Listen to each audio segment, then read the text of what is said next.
नमस्कार दोस्तों, स्वागत है आपका। आज हम एक ऐसे मुद्दे पर बात करने जा रहे हैं जो हमारे लोकतंत्र की जड़ में लगा दिमाग है। हम बात कर रहे हैं राजनीति में परिवारवाद की। क्या हमारी राजनीति सिर्फ कुछ परिवारों तक सीमित होकर रह गई है? क्या इस परिवारवाद ने देश के योग्य और प्रतिभाशाली युवाओं को आगे आने से रोका है? और सबसे महत्वपूर्ण सवाल, क्या सत्ता में बैठे लोग वाकई इस समस्या को खत्म करना चाहते हैं? राजनीति में परिवारवाद सिर्फ एक फेवर नहीं है, बल्कि ये हमारे देश के विकास में एक बहुत बड़ी रुकावट है। जब कोई नेता अपने बेटे बेटी या रिश्तेदार को सिर्फ इसलिए टिकट देता है क्योंकि वे उसके परिवार से हैं, तो यह योग्य उम्मीदवारों के साथ अन्याय होता है।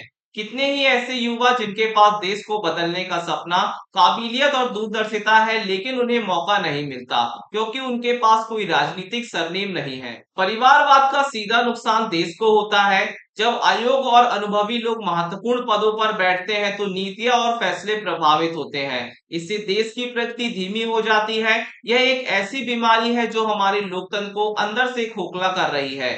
देश का सबसे बड़ा नुकसान यह है कि हमें वे नेतृत्वकर्ता नहीं मिल पाते जो सच में देश को नई ऊंचाइयों पर ले जा सकते हैं। परिवारवाद केवल एक राजनीतिक मुद्दा नहीं है, बल्कि यह एक सामाजिक मुद्दा है।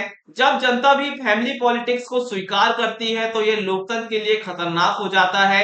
ये देश की 140 करोड़ जनता के भविष्य के साथ खिलवाड़ है। यह देखना विडंबनापूर्ण है कि हमारे कई नेता परिवारवाद के खिलाफ जमकर बयानबाजी करते हैं। वे मंचों से कहते हैं कि वे इसे खत्म कर देंगे, लेकिन सवाल यह है कि क्या यह सिर्फ सत्ता पाने की बयानबाजी है या फिर वाकई इसके खिलाफ कोई ठोस कदम उठाए जा रहे हैं। अगर नेता वास्तव में इस समस्या को खत्म करना चाहते हैं तो उन्हें केवल बयानबाजी नहीं बल्कि सख्त कार्रवाई करनी होगी। उन्हें अपने ही परिवारों से शुरुआत करनी होगी। उन्हें योग्य लोगों को आगे लाना होगा, भले ही वे उनके अपने ना हो। ये जिम्मेदारी सिर्फ नेताओं की नहीं, हमारी भी है। हमें वोट देते समय सोचना होगा कि क्या हम सिर्फ एक नाम को वोट दे रहे हैं या एक योग्य व्यक्ति को, क्योंकि जब तक हम परिवारवाद को स्वीकार करते रहेंगे तब तक यह हमारे लोकतंत्र पर हावी रहेगा। आपका क्या मानना है? क्या राजनीति में परिवारवाद पूरी तरह से खत्म हो सकता है? हमें कमेंट करके बताएं। नमस्कार।